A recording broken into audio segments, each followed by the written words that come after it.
We've been working on the TL Type S. This is a very mint condition one. This thing is beautiful. We're doing the power steering line, the high pressure one, the O-ring gasket on the pump, and also the oil pan and the vtec solenoid gasket.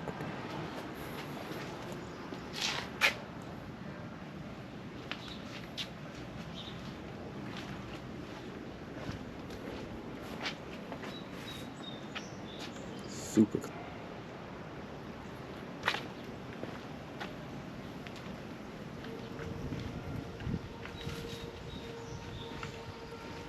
So first thing first, check the car up and start spraying the exhaust bolts. Jacksons are in place, and I'm sure you can see the sweating from the oil pan. So I have to just take these bolts out for the J-pipe, and of course those are rusted down there, so I'm sure I'm gonna have to cut those off, you know, just drop the J-pipe, or if I could just loosen these and see if I could pry it down just enough to get the pan off. But I'm thinking I'm gonna have to cut those off.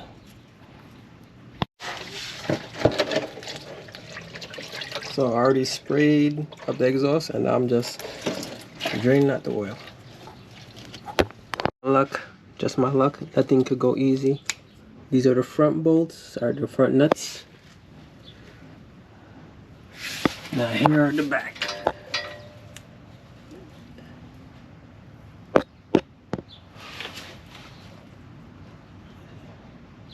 Not sure if you can see it, but they're rusted off. There's no heads on these bolts except for this one, and it has to be the one in the back, and I don't know how the hell I'm gonna get it off, because I can't take out the cat. Too much work to take out the cat. Oh man. So now we're gonna start taking off the power steering feed line. It's a few 10s over here. That line goes to the back. There's a 10 bracket that holds it down onto the subframe.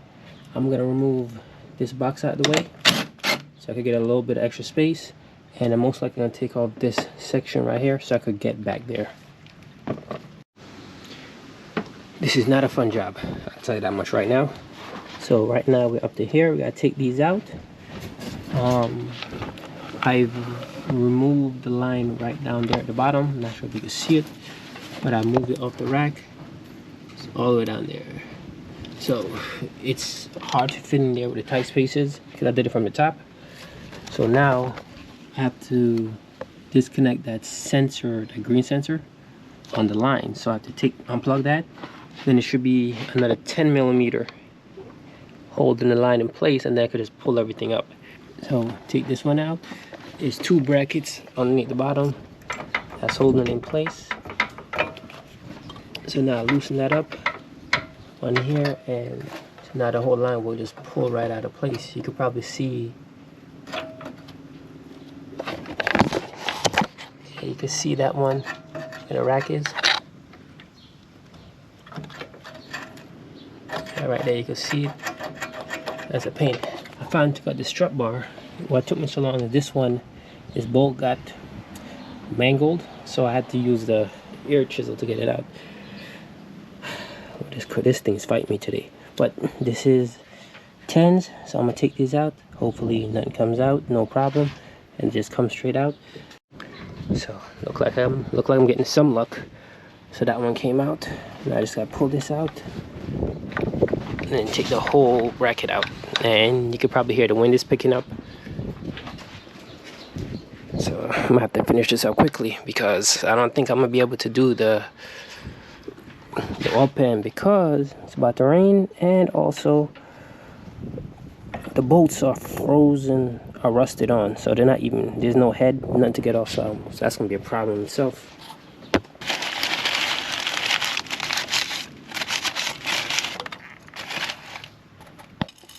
The thing is, this line goes underneath the motor mount, so to get this one out I had to bend it a little bit. So I have to swap over this sensor, which looks like it's caked in there. So let me try to get that out. and get back to this. But okay, so this went smoothly. I have that in. Now I just gotta fight with it to put it back in the car. I had to pull the mat out. Don't want to damage the paint. But here's what I'm trying to show you. So that's the motor mount.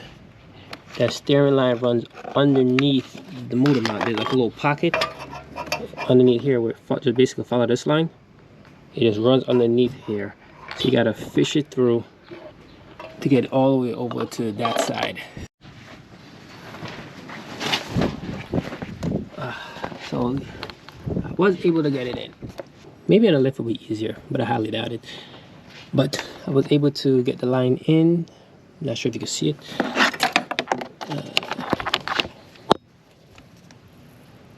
Okay, so the line is in right there. Now all I got disconnected here, tighten it up, and then tighten it onto the rack, onto the pump. It is not a fun job. Just want to reiterate that again. So I didn't get everything done that I wanted, but I'm starting to the second phase. So the power steering line is done. Now I'm just going to change the oil filter housing. That one is actually leaking, so I'm just going to change that also. That should be 312s holding it in place, and everything should just come out, hopefully. Yep, there you go. So slash vtec solenoid on these V6. That's it in there right there. Get you some light. So that's it.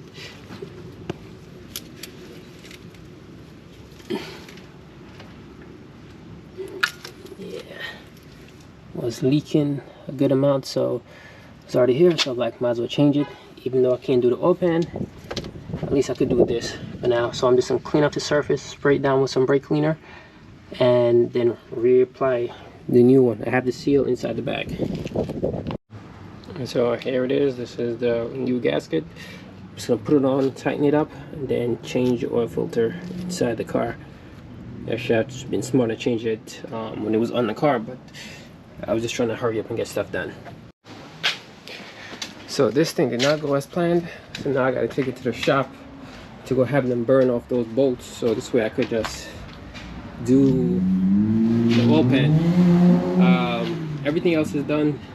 The seals are changed, the oil is changed. I'm gonna do a second oil change because I have to drive it there now, but everything's good. Power steering is fine, so I'm gonna knock this out now.